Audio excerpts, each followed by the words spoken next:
హృదయ పరీక్ష అనే అంశం మీద మనము ధ్యానించాలని ప్రభు చిత్తమైంది.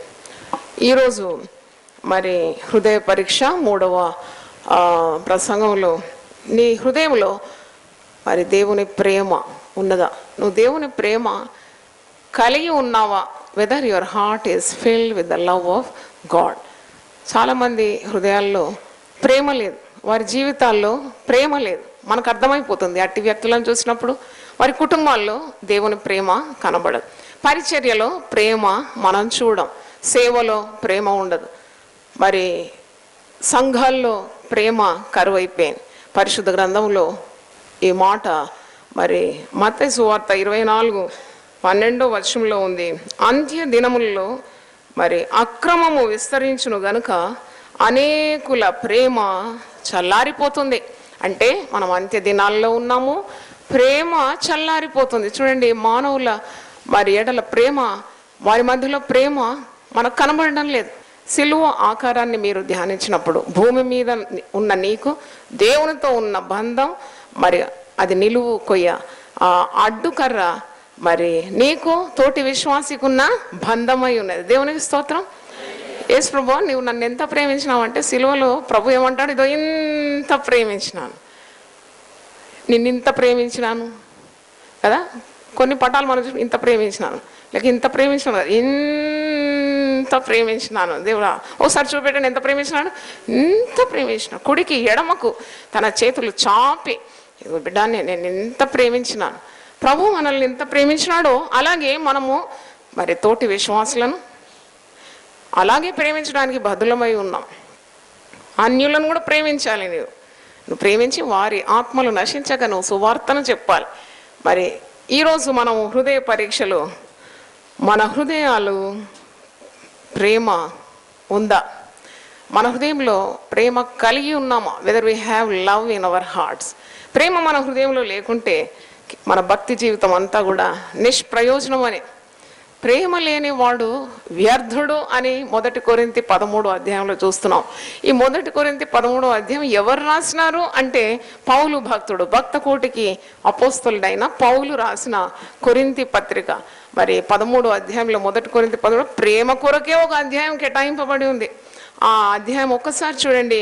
1 కొరింథీ 13 మరి రాసిన భక్తుడు యేసు క్రీస్తును ఎరగక మునుపు ప్రేమ లేనివాడే అంటాడు కదా. నేను పూర్వము హింసకుడను, దూషకుడను, దుర్మార్గుడను, సంఘమును పాడు చేసి హింసించి పీడించి ఈడ్చుకొని వెళ్ళిన వాడిని.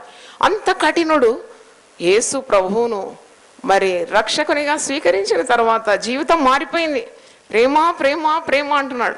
ఇంటింట తిరిగి మరి క్రైస్తవులను హింసించిన వాడు మరి యేసు ప్రభు దర్శనం అయిన తర్వాత క్రీస్తు ప్రేమతో నింపబడి ఇంటింటికి వెళ్ళి యేసు ప్రభు సువార్తను అందించినాడు. హల్లెలూయా. అంటే ఎవడైనా క్రీస్తునందున్న ఎడల వాడు నూతన సృష్టి, పాతవి గతించెను, సమస్తము క్రొత్తమే.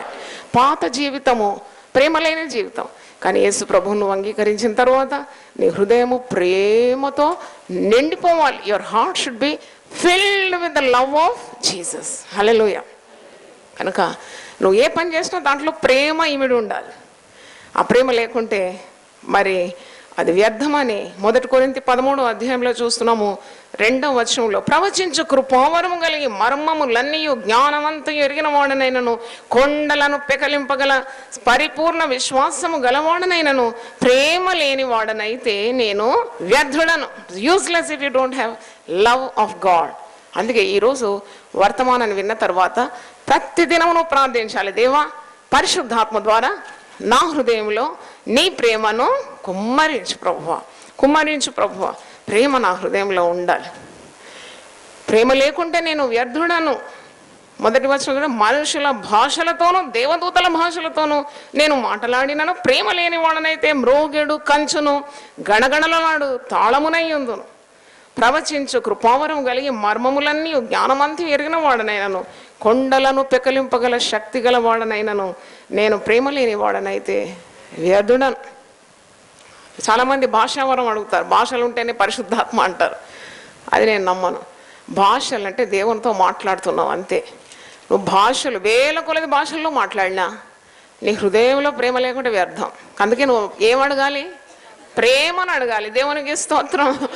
విశ్వాసం కొండలను పెకలింపగల శక్తి నీకున్నా ప్రేమ లేకుంటే వ్యర్థం. కాబట్టి మొట్టమొదటి నువ్వేం అడగాలి? ప్రేమను అడగాలి. ఇక్కడ ప్రేమ లేకుంటే వ్యర్థం. 3వ వచనం చూడండి, బీదల పోషణ కొరకు నా ఆస్తి అంతా ఇచ్చినను, కాల్చబడుటకు నా శరీరం అప్పగించినను, ప్రేమ లేని వాడనైతే నాకు ప్రయోజనమేమీ లేదు. యూజ్లెస్ అన్నమాట. అంటే చాలామంది దానం ధర్మం చాలా చేస్తారు, కానీ ఎందుకు చేస్తున్నారు అంటే ప్రేమ లేక చేస్తున్నారు. కాబట్టి వారు చేసే దాన ధర్మ కార్యాలన్నీ కూడా వ్యర్థం. నువ్వే మంచి పని చేసినా దాంట్లో దేవుని ప్రేమ మిళితమై ఉండాలి. Your intention should be projecting the love of God. చాలామంది చూడండి, గుడి గోపురాలకు ఇస్తూ ఉంటారు, కానీ వారి పేర్లు కావాలంటారు. ఒక పంక ఇస్తే పంక మీద మా పేరు ఉండాలంటారు. ఆ పంక కిందే వచ్చి కూర్చుంటారు వాళ్ళు, అది మా పంక అంటారు. అలాంటిది దేవునికి ఇష్టం కాదు. నీవు మరి దేవుని గణపరిచే రీతిగా ఉండాలి నీ కార్యాలు. బీదల పోషణ కొరకు తన ఆస్తి అంతా ఇస్తున్నాడు, కానీ లాభం లేదు. ఎందుకంటే మంచి ఉద్దేశంతో ఇవ్వడం లేదు, తన పేరు కొరకు ఇస్తున్నాడు. కాబట్టి దానివల్ల ప్రయోజనం ఏమి కూడా లేదు. కాల్చబడటకు తన శరీరం అప్పగించిన, ఒకవేళ దాంట్లో ప్రేమ లేకుంటే వ్యర్థము అని వాక్యంలో చూస్తున్నాం. ఇక్కడ మీరు 13వ అధ్యాయం చదివినప్పుడు ప్రేమ యొక్క గుణాలన్నీ కూడా చాలా అద్భుతంగా ఉంది. ప్రేమ దీర్ఘకాలము సహించు, దయ చూపించును, ప్రేమ మత్సరపడదు, ప్రేమ డంబముగా ప్రవర్తించదు, ఉప్పొంగదు, అమర్యాదగా నడవదు, స్వప్రయోజనమును విచారించుకొనదు, త్వరగా కోపపడదు, అపకారమును మనసులో ఉంచుకొనదు, అన్నిటినీ తాళుకొను, అన్నిటినీ నమ్మును, అన్నిటినీ నిరీక్షించును, అన్నిటినీ ఓర్చును. ఎంత బాగుంది కదా. మనకు ప్రేమ కావాలి. శిలువ ధ్యానం అంటేనే క్రీస్తు ప్రేమను ధ్యానించడానికి నువ్వు వచ్చావు. ఆ క్రీస్తు ప్రేమ నీ హృదయంలో నిండుగా ఉండాలని నువ్వు ఆశించి ప్రార్థన చేయాలి. ఇంకో వచ్చిన ప్రేమ శాశ్వత కాలం ఉండను.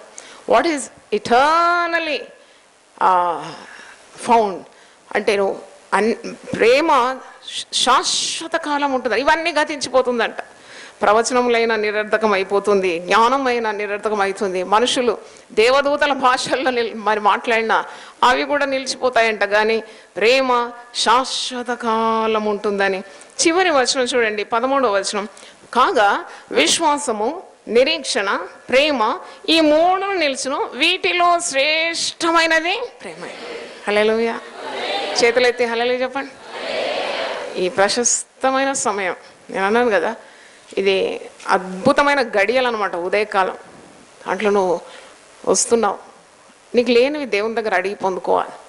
వాక్యంలో పౌలు భక్తుడు 1 తిమోతి 1వ అధ్యాయము 5వ వచనం, 1 తిమోతి 1:5, ఉపదేశ సారం ఏమనగా పవిత్ర హృదయం నుండి, మంచి మనస్సాక్షి నుండి, నిష్కపటమైన విశ్వాసము నుండి కలుగు ప్రేమయే. అంటే దాని అర్థం ఉపదేశ సారం.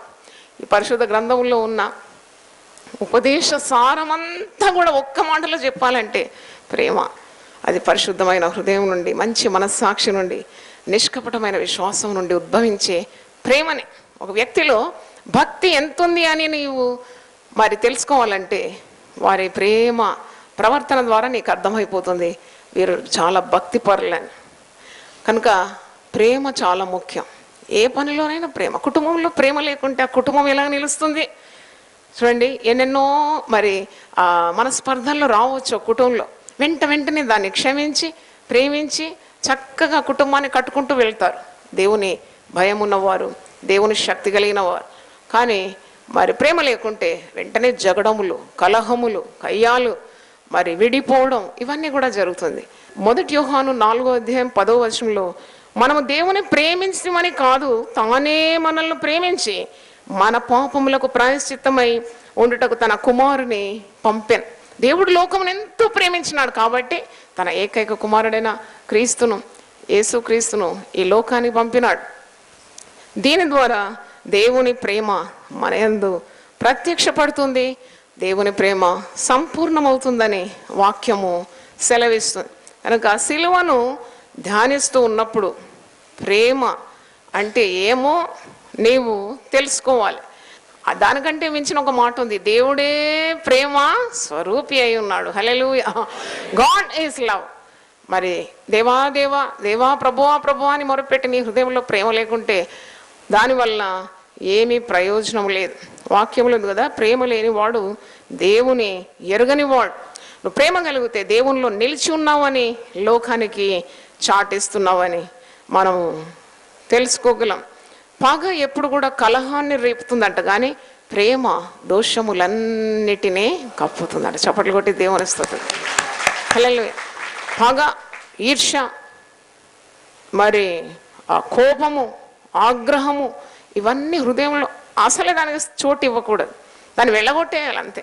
నీ గుండెలో నుండి వాటన్నిటిని గెట్ అవుట్ అనాలి. ఎందుకంటే అవి ఉంటే నీ ఆత్మీయ జీవితము పాడైపోతుంది. వాక్యంలో ఉంది కదా, ద్రాక్ష తోట పాడు చేయు నక్కలను మీరు పట్టుకోవాలి, సహాయం చేసి గుంట నక్కలను పట్టుకోవాలి. ఇవన్నీ నక్కలన్నమాట హృదయంలో. ఇవి ద్రాక్ష తోటను పాడు చేస్తుంది, నీ ఆత్మీయ జీవితాన్ని అన్నీ కూడా పాడు చేసేస్తుంది. వాక్యంలో మనము మరి ఎఫెసీయులకు రాసిన పత్రిక 4వ అధ్యాయము 20 నుండి 22 వచనాల్లో ఈ మాట ఉంది: సమస్తమైన ద్వేషము, కోపము, క్రోధము, అల్లరి, దూషణ, సకలమైన దుష్టత్వాన్ని నువ్వు విసర్జించాలి. నీలో ఉండొద్దు. అవన్నీ చేదనమాట, విషయం అనమాట. నీ యొక్క శరీరాన్ని పాడు చేస్తుంది, నీ ఆత్మీయ జీవితాన్ని పాడు చేస్తుంది, నీ ప్రాణానికి కూడా నెమ్మది ఉండదు, నీకు దేవునికి కూడా మరి సరి అయిన బంధం ఉండకుండా నీ ఆత్మీయ జీవితాన్ని భ్రష్టత్వంలోకి నెట్టివేస్తుంది. కాబట్టి వీటన్నిటిని విసర్జించాలి. దేవా నాకు ప్రేమ దయచే. చూడండి, ఒక కుటుంబంలో భార్యాభర్తలు ప్రేమ కలిగి ఉంటే ఎంత బాగుంటుంది. మరి పిల్లలు తల్లిదండ్రులు ప్రేమ కలిగి ఉంటే ఎంత బాగుంటుంది. అత్త కోడలు ప్రేమ కలిగి ఉంటే ఎంత బాగుంటుంది. కానీ అవి అంత్య దినాల్లో చాలా కరువైపోతుందని వాక్యంలో మనం చూస్తున్నాము. ఒక్కసారి ఆ మాట మీకు జ్ఞాపకం చేయాలి. మీరు 2వ తిమోతి 3వ అధ్యాయము కొన్ని వచనాలు మనం చూద్దాం. అంత్య దినములలో అపాయకరమైన కాలములు వచ్చునని తెలుసుకోను. అంత్య దినాల్లో భయంకరమైన షార్టేజ్ అనమాట. దేనికి షార్టేజ్? ప్రేమ కరువైపోతుంది. మీరు టీవీలలో చూస్తున్నారు, వార్తల్లో చూస్తున్నారు. ప్రేమ పేరుతో ఎన్ని హత్యలు జరుగుతున్నాయి. అది ప్రేమనేనా? ప్రేమ పేరుతో ఎన్ని ఉన్మాదాలు జరుగుతుంది. ఆత్మదేవుడు బయలుపరిచాడు, అంత్య దినాల్లో ఇలాంటి అపాయకరమైన రోజులు వచ్చేస్తుంది. ప్రేమ కరువైపోతుంది. చూడండి, ఎలాగనగా మనుషులు స్వార్థ ప్రియులు, ధనాపేక్ష గలవారు. స్వార్థం అండి, ఎక్కడ చూసినా ప్రేమ లేదు. ఏముంది? స్వార్థం, సెల్ఫిష్ అన్నమాట. వారు బాగుండాలి, వారి పైకి రావాలి, వారికే రావాలి, అంత వారికే స్వార్థ ప్రియులు అంట. కానీ యేసు ప్రభు ప్రేమలో స్వార్థము లేదు. తన కొరకు ఏముంచుకున్నాడని బల్లెముతో ఆ సైనికుడు పక్కలో పొడిచినప్పుడు రక్తంతో సహా ఏమొచ్చిందట? నీళ్లు కూడా గారిందట. అంటే ఇక రక్తము మిగిలి లేదు. దేహమంతా మరి రక్తం కారిపోయింది. ఇక దేహంలో రక్తం మిగిలి లేదు. తన కొరకు ఏమీ ఉంచుకోలేదు. నీళ్లతో సహా వచ్చిందంటే దాని గుర్తు చివరి బొట్టు వరకు మన కొరకు ఆయన సిలువలో తన రక్తాన్ని ఏం చేసినాడు? కార్చేసిన. ఒకసారి చేతులెత్తి హల్లెలూయా చెప్పండి. ఆయన ఏమి ఉంచుకోలేదు. ఆయన నీకు అన్ని అనుగ్రహిస్తానన్నాడు. నా పేరట మీరు నన్నేమి అడిగినా నేను దాన్ని చేస్తానన్నాడు. ఎంత గొప్ప దేవుడు అండి, ఎంత గొప్ప ప్రభువును మనం కలిగి ఉన్నాం. కనుక ఆ ప్రభు ప్రేమ నువ్వు కలిగి ఉండాలి. నేను 2వ తిమోతి 3వ అధ్యాయం చదువుతున్నాను. దూషకులు, తల్లిదండ్రులకు అవిధేయులు, కృతజ్ఞత లేనివారు, అపవిత్రులు, అనురాగరహితులు అంటే వారి హృదయంలో అనురాగమే లేదు, ప్రేమ లేదన్నమాట. ప్రేమ లేనివారు, అతి ద్వేషులు, అపవాదకులు, అజితేంద్రియులు, క్రూరులు. క్రూరత్వం చూడండి, ఎంత భయంకరమైన నేరాలు ఘోరాలు జరుగుతూ ఉన్నాయి. కన్న కుమారుడే పిల్లలను కడతేర్చడం, భార్యనే భర్తను చంపడం, ఎంత భయంకరం. క్రూరత్వం పెరిగిపోతుంది అన్నమాట. క్రూరులు, అతిద్వేషులు, అపవాదకులు, అజితేంద్రియులు, క్రూరులు, సజ్జన ద్వేషులు, ద్రోహులు, మూర్ఖులు, గర్వాంధులు, దేవుని కంటే సుఖానుభవం ఎక్కువగా ప్రేమించేవారు. ఇలాంటి వారు మనకు కనబడుతున్నారు. దీంట్లో వింతేమీ లేదు. మనం చివరి రోజుల్లో ఉన్నాం కాబట్టి అత్యవసరం ఏదంటే దేవుని ప్రేమ నీ హృదయంలో నిండుగా ఉండాలని నువ్వు ప్రార్థన చేయాలి. దేవా, ఇంత భయంకరమైన దినాల్లో నేను ఉన్నాను, నా చుట్టూన్న వారు ఇలాగున్నారు, కాబట్టి నీ ప్రేమను నీ లోకానికి చాటించాలి. నా హృదయం నీ ప్రేమతో నింపుమని ప్రార్థన చేయాలి. 5వ వచనంలో ఉంది, వీరు పైకి భక్తి గల వారి వలె ఉండి దాని శక్తిని ఆశ్రయించని వారై ఉందరు. ఇట్టి వారికి నువ్వు విముఖుడవై ఉండుమని తిమోతిని పౌలు భక్తుడు హెచ్చరిస్తున్నాడు. ప్రేమ కలిగి ఉండాలి. ధర్మశాస్త్రంలో మనం చూసినప్పుడు 10 ఆజ్ఞల్లో దేవుని ప్రేమించాలని ఒక ముఖ్యమైన ఆజ్ఞ ఉంది. నిన్ను వలె నీ పొరుగువాన్ని ప్రేమించాలని మరి ఒక ఆజ్ఞ ఉంది. కానీ క్రొత్త నిబంధనలో యేసుప్రభు అంటాడు, నేను మీకు ఒక క్రొత్త ఆజ్ఞను ఇస్తున్నాను. యోహాను సువార్త 13:34 అంటున్నాడు, మీరు ఒకరినొకరు ప్రేమింపవలనని మీకు క్రొత్త ఆజ్ఞ ఇచ్చుచున్నాను. నేను మిమ్మల్ని ప్రేమించినట్టే మీరును ఒకరినొకరు ప్రేమింపవలను. You have to love each other. మన సంఘము ఒక ప్రేమ సంఘంగా మారిపోవాలి. దేవుని స్తోత్రం. It should be packed with love. ఎవరు వచ్చినా వారికి ప్రేమ దొరకాలి. ఇది నా ప్రార్థన. ఎవరైనా ఇక్కడికి వస్తే మరి వారికి ఆదరణ లభించాలి, ప్రేమ లభించాలి. ఇంకే యేసుప్రభు ఒక మాట మత్తయి సువార్త 5:44 నుండి నేను చదువుతున్నాను. నేను మీతో చెప్పినదేమనగా మీరు పరలోకమందున్న మీ తండ్రికి కుమారులై ఉండినట్లు మీ శత్రువులను ప్రేమించండి. Love your enemies. మిమ్మల్ని హింసించు వారి కొరకు ప్రార్థన చేయాలి. హింసించే వారి కొరకు ప్రార్థన చేయాలి. అంటే మిమ్మల్ని ప్రతిదినం చెడ్డ మాటలు బూతులు తిడుతూ మీ యొక్క అంతం చూడాలని ఆశించే వారి కొరకు కూడా నువ్వేం చేయాలట? ప్రార్థన చేయాలి. యేసుప్రభు అలా చెప్పి చేయకుండా ఉండలేదు. ఆయన ఏమేమి చెప్పినాడో చేసి చూపెట్టినాడు. సిలువలో వేలాడుతూ కూడా ఆయనను హింసించే వారి కొరకు, తండ్రి వీరేమి చేయుచున్నారో తెలియదు, వీరిని క్షమించమని ప్రార్థన చేసినాడు. మరి ఇక్కడ మాట చూడండి, 45వ వచనం. ఆయన చెడ్డవారి మీదనో మంచి వారి మీదనో తన సూర్యుని ఉదయింపజేసి నీతిమంతుల మీదనో అవినీతుల మీదనో వర్షం కురిపించున్నాడు. మీరు మిమ్మల్ని ప్రేమించు వారినే ప్రేమించడంలో మీకేమి ఫలం కలుగును? ఎవరు నిన్ను ప్రేమిస్తున్నారో వారిని నువ్వు ప్రేమిస్తున్నావు. దాంట్లో గొప్పతనం ఏమున్నది? నిన్ను ద్వేషించు వారిని ప్రేమించాలి. There lies the greatness, there lies the mind of Jesus.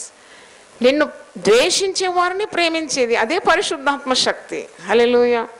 ప్రేమించే వారికి ప్రేమిస్తున్నావు, నీకు పలహారాలు పంపిన వారికి తిరిగి నువ్వు అదే ట్రేలో ఇంకో పలహారాలు పంపితే లాభం ఏం లేదు.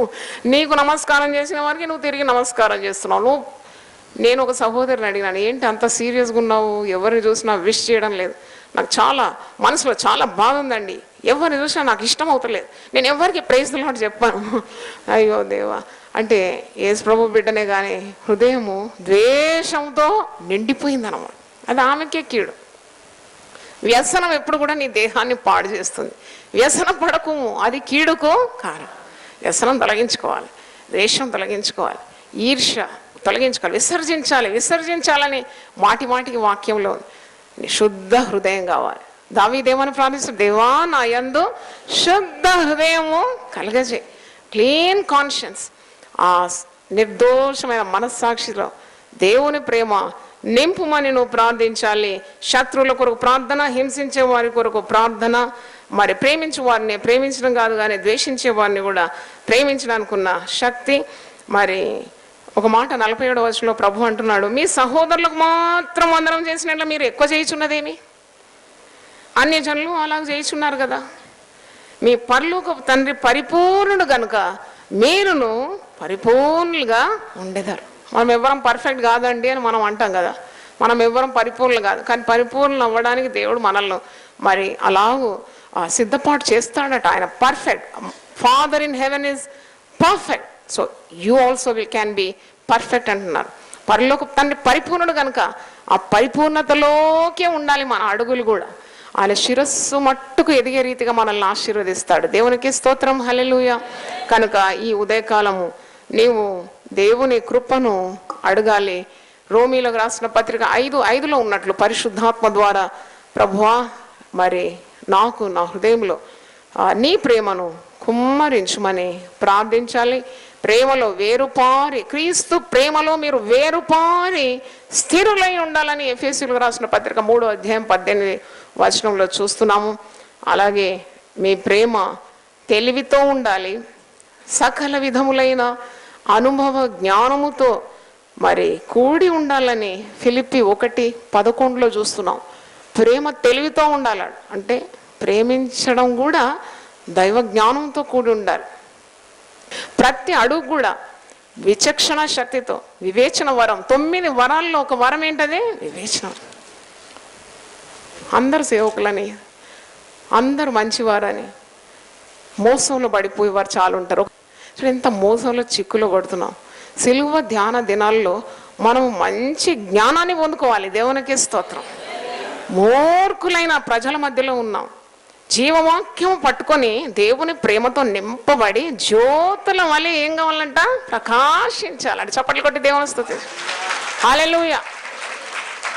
మొద్దులుగా ఉండకూడదు. మన సిద్ధలలో నీవునే నింపబడి ఉండాలి. దేవా, ఈ లోకంలో వక్ర జనం మధ్యలో నేనున్నాను, అపాయకరమైన అంత్య దినాల్లో నేనున్నాను, అనేకుల ప్రేమ చల్లారిపోయే రోజుల్లో, అక్రమం విస్తరించే రోజుల్లో నేనున్నాను. నీ ప్రేమతో నా హృదయాన్ని నింపి మరి చీకటిలో ఉన్న ప్రజలకు వెలుగుగా నన్ను వాడుకోమని ప్రార్థన చేయాలి. దేవునికి స్తోత్రం. హల్లెలూయా. ప్రేమను మీరు ధరించుకోవాలని పౌలు భక్తుడు కొలసి 3:14 అంటున్నాడు. వీటన్నిటి పైన పరిపూర్ణతకు అనుబంధమైన ప్రేమను మీరు ధరించుకోవాలి. ఒక కోట్ ధరించుకున్నట్టు, పెళ్ళికి పోయినప్పుడు ఏం చేస్తారు? కోటు బూటు మరి టై ఇదంతా ధరించుకొని వెళ్ళినట్టు ఈ లోకంలో నువ్వు మరి క్రీస్తు ప్రేమను నీవు ధరించుకోవాలి. వీటన్నిటిపైన పరిపూర్ణతకు అనుబంధమైన ప్రేమను నీవు ధరించుకోవాలి అని వాక్యము మనకు బోధిస్తుంది. 1 యోహాను 4:19 నుండి నేను చదువుతున్నాను. ఆయనే మొదట మనల్ని ప్రేమించిన గనుక మనం ప్రేమించున్నాం. ఎవడైనాను నేను దేవుని ప్రేమించున్నానని చెప్పి తన సహోదరుని ద్వేషించేలా అతడు అబద్ధికుడు. తాను చూచిన తన సహోదరుని ప్రేమింపని వాడు తాను చూడని దేవుని ప్రేమింపలేడు. దేవుని ప్రేమించువాడు తన సహోదరుని కూడా ప్రేమింపవలన ఆజ్ఞను మనం ఆయన వలన పొంది ఉన్నాం. ప్రేమించిన దేవుని ప్రేమ నాకు చాలా ప్రేమ, నేను పెద్ద సేవ చేస్తున్నాను అని చెప్పేసి చూచే సహోదరుని మీద నీకు ప్రేమ లేకుంటే, చూడని దేవుని మీద నీకు ప్రేమ ఉందంటే ఎవరు నమ్మాలి? అందుకే మరి ఎంతగా నీవు ప్రేమలో ఎదిగిపోవాలి. నువ్వు దేవుని ప్రేమిస్తున్నావంటే నీ తోటి సహోదరుని కూడా ప్రేమించాలి. మరి మీ ప్రేమ తెలివితో కూడా ఉండాలి. క్రీస్తు ప్రేమనే నువ్వు ప్రకటించాలి. మరి ఇక్కడ చూడండి, 4వ అధ్యాయము 10వ వచనం చూడండి. మనము దేవుని ప్రేమించమని కాదు గాని తానే మనల్ని ప్రేమించి మన పాపములకు ప్రాయశ్చిత్తమై ఉండుటకు తన కుమారుని పంపెను. ఇందులో ప్రేమ ఉన్నది. 7వ వచనం చూడండి. ప్రియులారా, మనం ఒకరినొకడు ప్రేమింతము. ఏలైనగా ప్రేమ దేవుని మూలంగా కలుగుతున్నది. ప్రేమించు ప్రతి వాడును దేవుని మూలముగా పుట్టిన వాడై దేవుని ఎరుగును. దేవుడు ప్రేమ స్వరూపి. హల్లెలూయా. ఎవరు ఎక్కువ దేవా దేవా దేవా అంటారో వాళ్ళు ఎక్కువ ప్రేమ కావాలి. అంటే దేవుడు అంటే ఏంటి? మరి ఒక నిర్వచనం ఏంటి? దేవునికి ప్రేమ. నువ్వు దేవుని సేవ చేస్తున్నావు అంటారా, ప్రేమ నిండుగా ఉండాలి. లేకుంటే దాంట్లో ఏం లాభం? దేవుని సేవ అంటే ఒక వ్యాపారమా? ఇజ్ ఇట్ ఏ గవర్నమెంట్ ఉద్యోగము లేకుంటే సెంట్రల్ గవర్నమెంట్ పని అనుకున్నావా? నువ్వు దేవుని సేవ చేస్తే నీ హృదయంలో అణువున దేవుని ప్రేమ నిండుగా ఉండాలి. ఎందుకంటే దేవునికి మరో పేరేంటి? ప్రేమస్వరం. ఈ చెప్పే గుణాలు కలిగిన వాళ్ళని అస్సలు దూరం పెట్టాలి మీరు. వీళ్ళలో ప్రేమనే లేదు, వీళ్ళు ఏం సేవ చేస్తారు? దేవుని సేవ. అంత తెలివి నీకు ఉండాలి. దేవుని పేరే ప్రేమ. దేవుడు ప్రేమ స్వరూపి. ప్రేమ లేనివాడు దేవుని యందు నిలిచి ఉండడు. దేవుడు ప్రేమ లేనివాడు దేవుని ఎరగడట. ఇక్కడ నేను చెప్పిన మాట కాదు, మరి వాక్యంలో ఉంది. ప్రేమ లేనివాడు దేవుణ్ణి ఎరగడు. ప్రేమ లేకుంటే హత్యతో సమానమని 1 యోహాను 3వ అధ్యాయంలో మీరు చూడండి, 14వ వచనము 15వ వచనం. మనం సహోదరులను ప్రేమించున్నాం కనుక మరణంలో నుండి జీవంలోనికి దాటి ఉన్నామని ఎరుగుదాం. ప్రేమ లేని వాడు మరణమందు నిలిచి ఉన్నాడు. ఎంత డేంజరస్ చూడండి. If you don't have love you are heading for hell. అంటే నువ్వు ప్రేమ లేకుంటే మరణమందు నువ్వు నిలిచి ఉన్నావు. ప్రేమ కలిగి ఉంటే దేవుని యందు నిలిచి ఉన్నావు. ప్రేమ లేనివాడు మరణమందు నిలిచి ఉన్నాడు. తన సహోదరుని ద్వేషించువాడు నరహంతకుడు. ఏ నరహంతకుని యందును నిత్య జీవం ఉండదని మీరు ఎరుగుదు. ప్రేమ లేకుంటే హత్యతో సమానం. If you lakh love you will commit many since.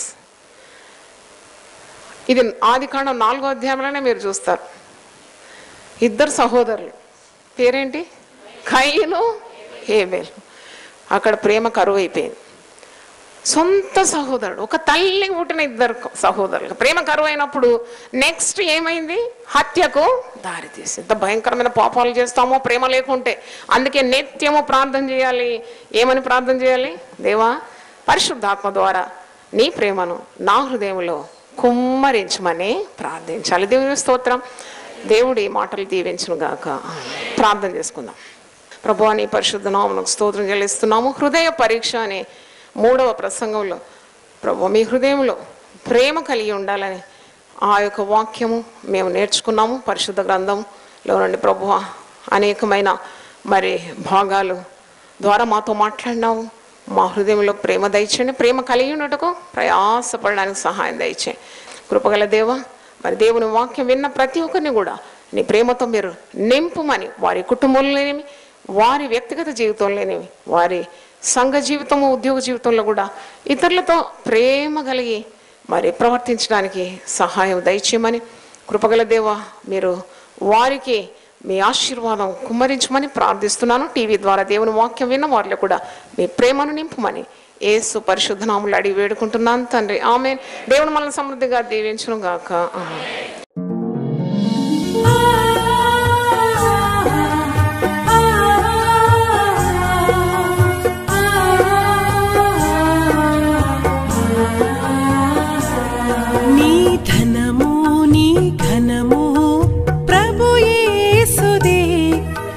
దశమా భాగమునీయ వెనుదీతువా. నీ ధనము నీ ఘనము ప్రభు యేసుదే, నీ దశమా భాగమునీయ వెనుదీతువా. ధరలోన ధనధాన్యములనీయగా కరుణించి కాపాడి రక్షింపగా. ధరలోన ధనధాన్యములనీయగా కరుణించి కాపాడి రక్షింపగా. పరలోకనాదుండు నీకీయగా మరి యేసు కొరకీయ వెనుదీతువా. పరలోకనాథుండు నీకీయగా మరి యేసు కొరకీయ వెనుదీతువా. నీ ధనము నీ ఘనము ప్రభు యేసుదే, నీ దశమా భాగమునీయ వెనుదీతువా. పాడి పంటలు ప్రభువు నీకీయగా కూడు గుట్టలు నీకు దయచేయగా. పాడి పంటలు ప్రభు నీకీయగా కూడు గుట్టలు నీకు దయచేయగా. వీడంగ ప్రభు యేసు నామంబును గడువేల ప్రభుకీయను క్రైస్తవా. వేడంగ ప్రభు యేసు నామంబును గడువేల ప్రభుకీయను క్రైస్తవా. నీ ధనము నీ ఘనము ప్రభు యేసుదే, నీ దశ